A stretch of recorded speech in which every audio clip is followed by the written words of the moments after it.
नमस्कार, मैं दामिनी शर्मा सजग भारत में एक बार फिर से आप सभी का स्वागत करती हूँ। दोस्तों, शेयर मार्केट धड़ाम से गिर चुका है, यानी कि शेयर मार्केट में भारी गिरावट आ चुकी है। इसी के साथ गौतम अडानी और अडानी ग्रुप को पिछले 10 दिनों से एक के बाद एक बुरी खबर का सामना करना पड़ रहा है। एक के बाद एक झटका गौतम अडानी झेल रहे हैं, यानी कि जो वर्ल्ड के टॉप सेकंड रिचेस्ट पर्सन थे, वो उनको अब इतनी बुरी खबरें मिल रही हैं कि वो अब टॉप 20 से भी बाहर हो चुके हैं। इसी के साथ दोस्तों, आज आपको एक बड़ी अपडेट देने जो है वो इस मामले में मैं आई हूँ कि संसद में भी लगातार विरोध प्रदर्शन हो रहा है, लगातार बवाल मचा हुआ है, हंगामा हो रहा है, सवाल किए जा रहे हैं। और सवाल ये है कि आखिर गौतम अडानी की जांच से क्यों बच रही है सरकार? आखिरकार इतने दिनों बाद भी, शेयर मार्केट में इतनी भारी गिरावट के बाद भी अब तक जांच जैसी कोई भी चीज सामने क्यों नहीं आई है? ये जांच क्यों नहीं हो रही है? दोस्तों, आज संसद में भी राहुल गांधी ने तमाम सवाल किए हैं, विरोध किया है और यह मांग करी है कि गौतम अडानी की जांच होनी चाहिए। आपको बता दें कि संसद में भी आज राहुल गांधी ने गौतम अडानी और मोदी जी की तस्वीर दिखाते हुए तमाम सवाल किए, तमाम बातें कही और तमाम सबूत भी सामने रखे। जैसे कि आपको बता दें कि राहुल गांधी ने कौन-कौन से सवाल किए। सबसे पहले राहुल गांधी ने कहा कि उनकी भारत जोड़ो यात्रा जो कन्याकुमारी से कश्मीर तक रही 3,500 किलोमीटर की यात्रा में उन्होंने लोगों के मुंह से केवल एक ही नाम सुना, जो है अडानी, अडानी, अडानी।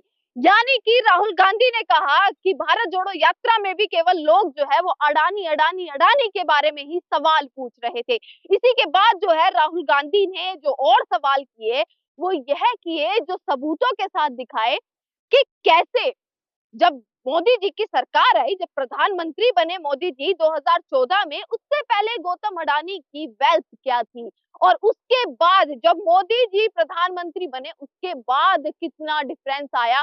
कैसे एक आदमी जिसकी वेल्थ 8 बिलियन डॉलर थी 2014 से पहले और 2022 में कैसे उनकी जो वेल्थ है वो 140 बिलियन डॉलर हो गई।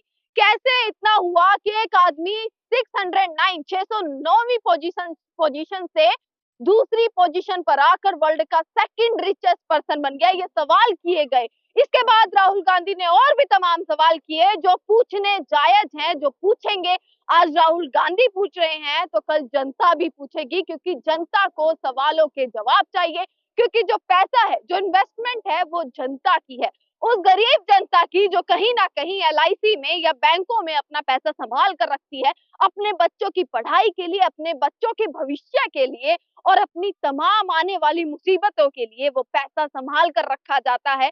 और उन पैसों से कैसे एक आदमी 609 609वीं पोजीशन से कैसे वर्ल्ड का सेकंड नंबर पे रिचेस्ट पर्सन बन जाता है? और दोस्तों, सवाल यहाँ सिर्फ राहुल गांधी के सवालों का नहीं, सवाल जनता के सवालों का भी है। जवाब जनता भी चाहती है कि जांच होनी चाहिए। आखिर क्या रिश्ता है प्रधानमंत्री मोदी जी का और गौतम अडानी का कि सरकार जो है वो सवालों से बच रही है? आखिर ये रिश्ता क्या कहलाता है कि मोदी जी इतना ज्यादा, इतनी बड़ी खबर आई, एक बाहर की कंपनी ने हमारे जो वर्ल्ड टॉप रिचेस्ट पर्सन है अडानी के ऊपर इतना बड़ा सवाल उठाया, इतने सारे प्रश्न किए गए और केंद्र सरकार क्या जवाब देती है? केंद्र सरकार ने कोई प्रतिक्रिया ना देते हुए केवल इतना ही कहा कि हम इस मामले में कुछ नहीं जानते हैं। इसी के साथ आपको बता दें, आज देश के 6 बड़े एयरपोर्ट गौतम अडानी के नाम पर कैसे, ये सवाल पूछते हैं कि कैसे वो 6 एयरपोर्ट अडानी के नाम पर हो जाते हैं। और मुंबई एयरपोर्ट जो सबसे बड़ा एयरपोर्ट है, सबसे प्रॉफिटेबल एयरपोर्ट है, जिससे सबसे ज्यादा जो है वो प्रॉफिट होता है, फायदा होता है, वो गौतम अडानी को कैसे मिला? एक सवाल उठता है। आपको बता दें कि जीवीके से सरकार ने उस एयरपोर्ट को हाईजैक कराया सीबीआई और ईडी की मदद से। ये सारे जो आरोप है ये राहुल गांधी ने आज संसद में लगाए हैं कि सीबीआई और ईडी की मदद से उस एयरपोर्ट को हाईजैक किया गया और गौतम अडानी को सौंप दिया गया। और इसके बाद वो बन गए वर्ल्ड के सबसे अमीर आदमी और उनका डंका बज गया, केवल भारत में ही नहीं दुनिया में डंका बज गया उनका। और दोस्तों, विपक्ष ने लगातार संसद में विरोध किया हुआ है, जनता सड़कों पर है, जनता सवाल कर रही है, जनता जवाब मांग रही है। क्यों आखिर मोदी जी इन सवालों के जवाब नहीं देते? क्यों आखिरकार बचा जा रहा है? विपक्ष कह रहा है कि जेपीसी का गठन किया जाए, जेपीसी से जो है जांच कराई जाए। अब आपको जेपीसी भी बता दें, जेपीसी होता है जॉइंट पार्लियामेंट्री कमिटी, यानी कि पार्लियामेंट इसको कंस्ट्रक्ट करता है और दोनों राज्यसभा और लोकसभा के मेंबर जो है कम्युनिकेट करके डिसीजन एक लिया जाता है। जैसे कि मैं आपको स्क्रीन पर दिखा रही हूँ कि आखिरकार जेपीसी क्या होता है।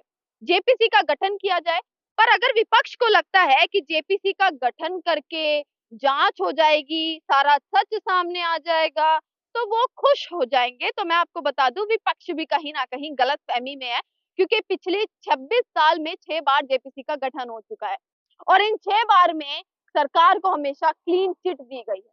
दोस्तों, आज अपने चैनल के माध्यम से आप जनता की आवाज में हमेशा उठाती हूँ, आप तक इंफॉर्मेशन पहुंचाती हूँ, अपडेट पहुंचाती हूँ, पर क्यों एक सवाल आज यही बनता है, क्यों जांच से बचा जा रहा है? क्यों अडानी की जांच अब तक नहीं हुई? क्या अडानी की जगह कोई और होता तो क्या उनकी जांच नहीं होती? क्या मोदी जी अपने दोस्त को बचा रहे हैं? क्या ये रिश्ता इतना इंपॉर्टेंट हो गया है, इतना महत्वपूर्ण रिश्ता है कि बिल्कुल भी कोई जांच ना हो और जनता, जिनका पैसा डूबे, चाहे कुछ भी जनता को झेलना पड़े, उसके लिए सब कुछ जो है कुर्बान कर दिया अडानी जी के लिए मोदी जी ने। आप भी सवाल, अगर जितने भी आपके सवाल हैं वो कमेंट सेक्शन में हमें जरूर दीजिएगा, क्योंकि आवाज उठा रहे हैं, इस मुद्दे पर लगातार बातचीत कर रहे हैं। आपके मन में जो है वो बताइएगा। आपको अपडेट हमने दे दी है कि संसद में किस प्रकार से हंगामा मचा हुआ है, विरोध हो रहा है, सवाल किए जा रहे हैं, पर सवाल के जवाब नहीं देंगे, क्योंकि मोदी जी और अडानी जी का रिश्ता तो बेहद पुराना है। जब से गुजरात के सीएम मोदी जी बने, उससे भी पुराना ये रिश्ता है। तो इस रिश्ते को भी तो बचाना है ना, इसीलिए कोई जवाब नहीं दिया जा रहा है, इसीलिए कोई जांच नहीं की जा रही है। इसी के साथ दोस्तों, इस वीडियो में इतना ही। और भी अपडेट्स आएंगी वो आप तक पहुंचाएंगे। वीडियो आपको पसंद आई हो तो इस वीडियो को ज्यादा से ज्यादा शेयर कीजिएगा, क्योंकि तमाम खबरें जो है, तमाम जो अपडेट्स है, वो हम आप तक पहुंचा रहे हैं, क्योंकि सवाल करना जरूरी है, चाहे सत्ता में हो चाहे विपक्ष से हो। अगर गलत होगा तो सवाल किया जाएगा, अगर गलत होगा तो सवाल के जवाब मांगे जाएंगे, और केवल हम ही नहीं, जनता भी सवाल करेगी, जनता भी अपने जवाब मांगेगी, क्योंकि पैसा जो है वो जनता का है। इसी के साथ आप कमेंट सेक्शन में जरूर बताइएगा कि आपकी क्या राय है इस मामले को लेकर, क्योंकि जो मुद्दा है वो काफी अब उछाल पकड़ता दिख रहा है। इसी के साथ देखते रहेगा सजग भारत, सब्सक्राइब कीजिएगा चैनल को, बेल बटन दबाइएगा और विदा लेते हैं।